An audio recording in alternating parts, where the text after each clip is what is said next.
You tap glass against plastic, and in a fraction of a second, you walk away with a hot cup of coffee. It feels like magic.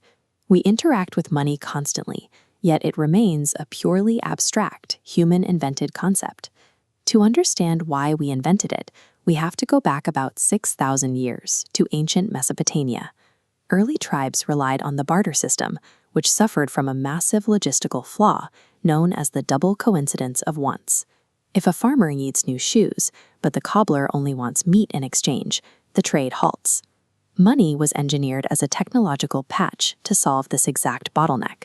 To function as money, an asset must satisfy 4 requirements. It must act as a medium of exchange to solve barter, a store of value for the future, a unit of account to measure value, and a standard of deferred payment for long-term debts. If an item accomplishes those 4 things, it works. Money has never required a physical form. It is a social technology engineered to scale human trust. The first major upgrade to this system involved moving from trading physical livestock to representing that value abstractly. People started recording their agricultural debts. By 3000 BC, ancient societies recognized the need for a standard accounting system to track these obligations, using clay tablets to etch out structured grids of what was owed. Later, in the 7th century BC, we see a shift toward durability with standard metal coinage, like the Lydian staters and the Athenian drachma.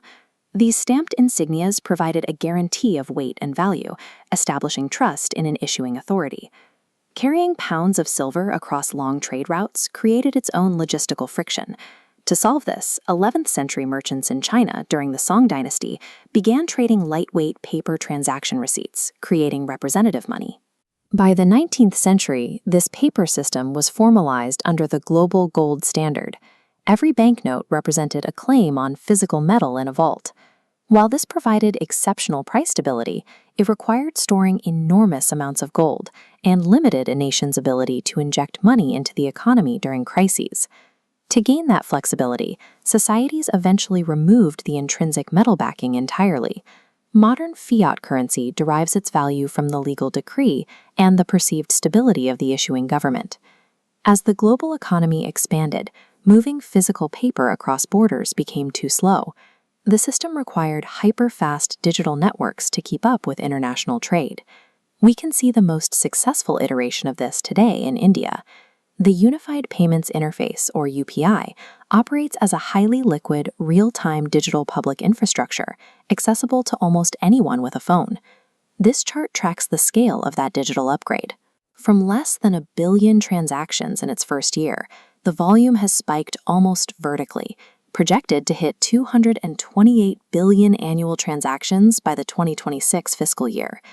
This rapid adoption has initiated a global race for network control.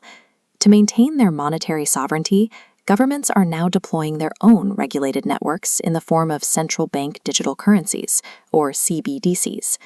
These state-issued digital currencies are designed to directly compete with volatile private cryptocurrencies and dollar-pegged stablecoins, which threaten to route transactions entirely outside the purview of domestic central banks. The shift to digital velocity has fractured the international monetary system, centering the global power struggle on the control of the architecture of trust. If we project current trends toward 2030, the user experience of paying for things vanishes entirely. Payments will become an invisible layer of infrastructure, seamlessly executing in the background of daily life via biometric authentication and device sensors. As payments integrate into device-embedded biometrics, they provide the real-time data stream required for agentic AI. By 2028, these semi-autonomous agents are expected to orchestrate complex financial workflows, like tax event modeling and portfolio rebalancing on behalf of users.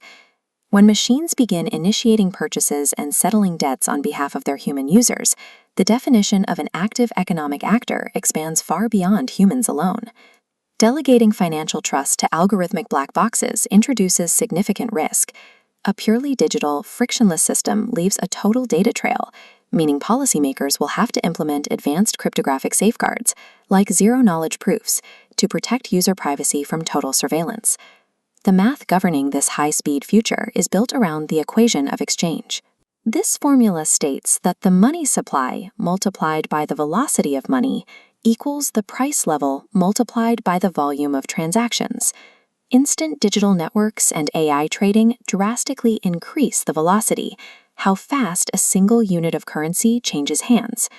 To maintain stable prices in a high-velocity economy, central banks have to constantly adapt their management of the money supply to keep the math balanced. Ultimately, the value of money, whether etched into clay, stamped in silver, or routed through code, rests entirely on the strength of a collective social contract among humans.